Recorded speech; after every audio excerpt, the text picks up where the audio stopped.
Pemirsa, memperingati Hari Ibu, puluhan emak-emak di Depok membentangkan batik tulis sepanjang 27 meter. Kegiatan ini juga sebagai bentuk promosi batik dan kebaya kebanggaan tanah air.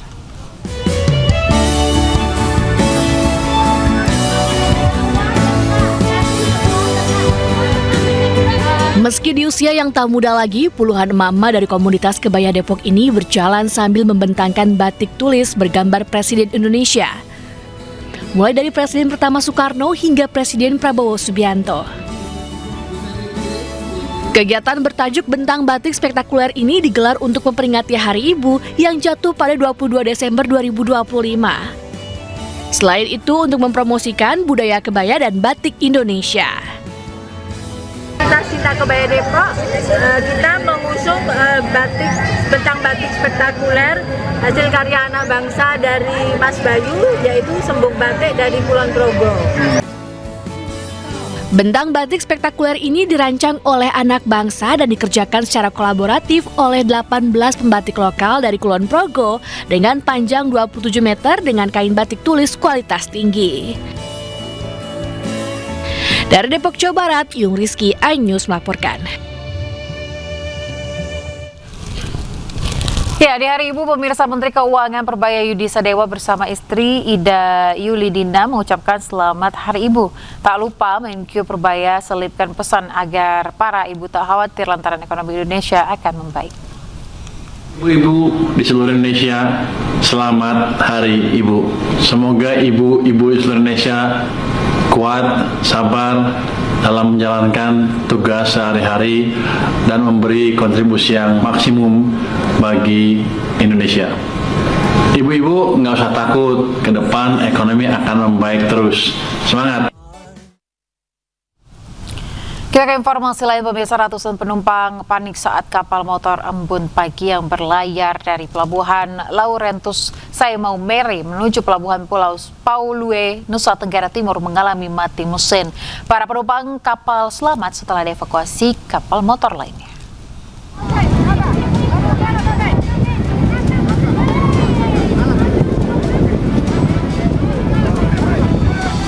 Inilah detik-detik saat kapal motor embun pagi yang membawa ratusan pemudik Natal dan Tahun Baru ditarik kapal motor Condition menuju Pulau Palue, Kabupaten Sika.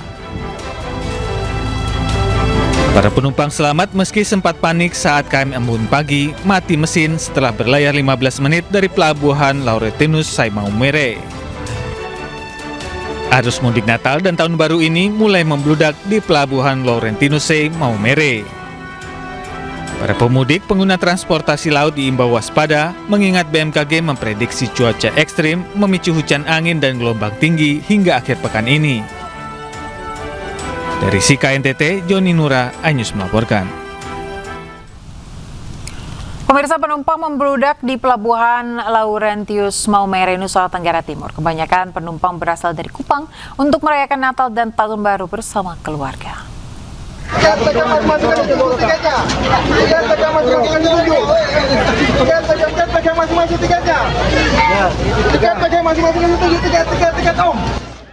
Ribuan penumpang memadati pelabuhan Laurentius Maumere, Nusa Tenggara Timur jelang hari Natal dan Tahun Baru. Para penumpang antre dan berdesakan untuk keluar masuk kapal.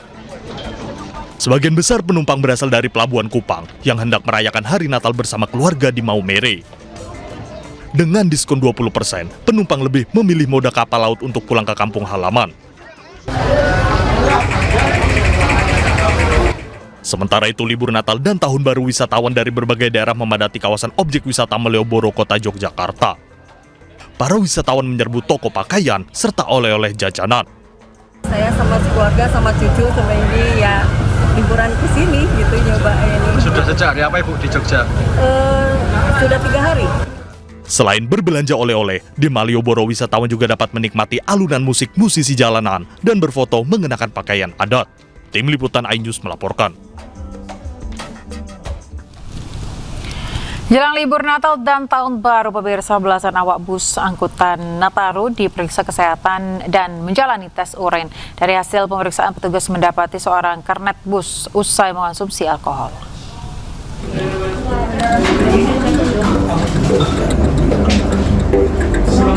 Satu persatu awak bus angkutan Nataru menjalani pemeriksaan urin oleh petugas gabungan Satpel Terminal Bus Kalideres dan BNN DKI Jakarta.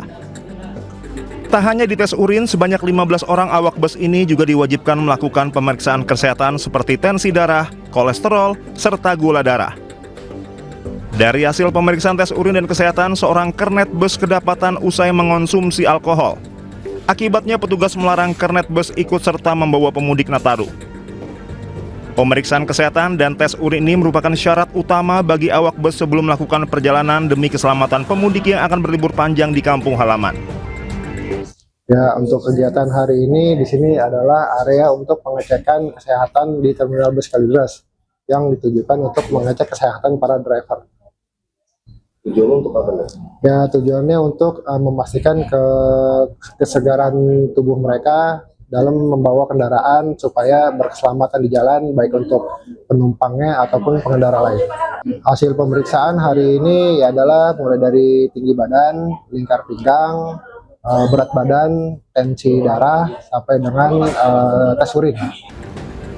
Hingga saat ini calon penumpang yang berangkat dari Terminal Kalideres mencapai lebih dari 1.600 orang. Dari Jakarta, Miftahul Gani, iNews melaporkan. Kita beralih ke informasi lain, pemirsa. Ketua Takmir Masjid Jogokarian, Yogyakarta, Ustadz Muhammad Jazir meninggal dunia.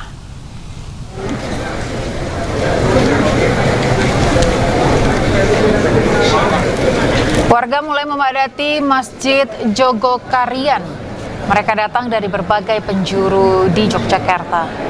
Kabar meninggalnya Ustadz Muhammad Jazir disampaikan melalui media sosial Masjid Jogokarian. Ketua Takmir Masjid Jogokarian meninggal dunia di Rumah Sakit PKU Muhammadiyah Yogyakarta pada Senin pagi. Saat ini jenazah disemayamkan di Masjid Jogokarian. Rencananya almarhum akan dimakamkan di Karangkajen, Yogyakarta. Ustadz Muhammad Jazir dikenal sebagai konseptor di balik gerakan Jogokarian yang mampu menyejahterakan warga sekitar.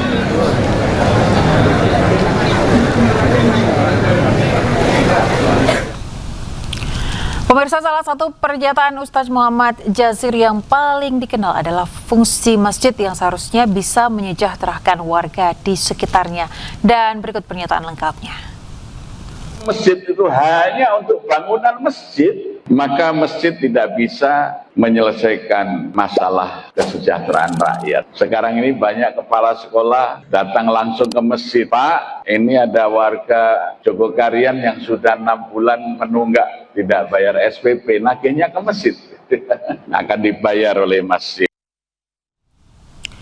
Dan untuk mengetahui suasana terkini Masjid Jogokarian, pemirsa, sudah ada rekan kami Gali Wisma yang saat ini berada di Yogyakarta.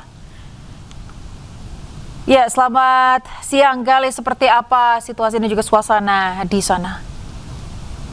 Ya, terima kasih. Siang ini saya melaporkan langsung dari depan Masjid Jogokarian, di mana hari ini Masjid Jogokarian sedang berduka terkait dengan meninggalnya tokoh dari Takmir Masjid Jogokarian, Ustadz Muhammad Jazir. Dan sekarang almarhum dari Ustadz Muhammad Jazir setelah tadi sekitar pukul 12 lebih dari 15 menit telah diberangkatkan ke makam Karangkajen setelah sebelumnya disemayamkan di Masjid Jogokarian. Menurut informasi yang saya dapat, beliau memang beberapa hari lalu telah dilanda sakit, kemudian dirawat di Rumah Sakit PKU Muhammadiyah Yogyakarta. Kemudian tadi pagi beliau akhirnya dikabarkan meninggal dunia lewat dari aplikasi atau official Instagram Masjid Jogokarian mengabarkan tadi pagi sekitar pukul 5 Ustadz Muhammad Jazir meninggal dunia. Seperti itu. Baik, selanjutnya apa agenda terkait dengan pemakaman ini, Gali? Ya, untuk agenda yang resmi saya belum bisa menginformasikan. Namun yang jelas tadi banyak sekali ratusan bahkan ribuan warga turut menghormati beliau, mengantar beliau, mengantar hingga ke pemakaman dari Masjid Jogokarian. Kemudian iringan banyak sekali tadi warga masyarakat mengiringi beliau, jenazah beliau ke makam. Seperti itu. Baik, terkait dengan pembacaan doa, apakah dari organisasi lainnya akan datang atau tidak diadakan terkait dengan pembacaan doa, Gali? Ya, terkait pembacaan doa pun mungkin nanti setelah ini akan dilaksanakan di Masjid Jogakarian, mengingat beliau adalah sosok tokoh besar di Masjid Jogakarian ini, karena lewat beliau banyak sekali inspirasi-inspirasi terkait kegiatan masjid, utamanya adalah perekonomian masjid, di mana yang paling terlihat adalah beliau menyetuskan selalu berusaha untuk mengenolkan infak masjid untuk kegiatan-kegiatan sosial, maupun juga walaupun dengan masjid, di masjid juga ada sekitar atau didirikan penginapan untuk jamaah yang ingin belajar tentang Masjid Jogakarian di sini. Kemudian juga banyak sekali inspirasi-inspirasi beliau terkait kegiatan bukan hanya ibadah di masjid, tapi juga bagaimana menggerakkan sektor ekonomi masjid sehingga mampu mensejahterakan masyarakat di sekitar masjid. Beliau adalah salah satu tokoh dari Masjid Jogakarian ini. Baik, Gali, terima kasih atas laporan Anda. Selamat bertugas kembali.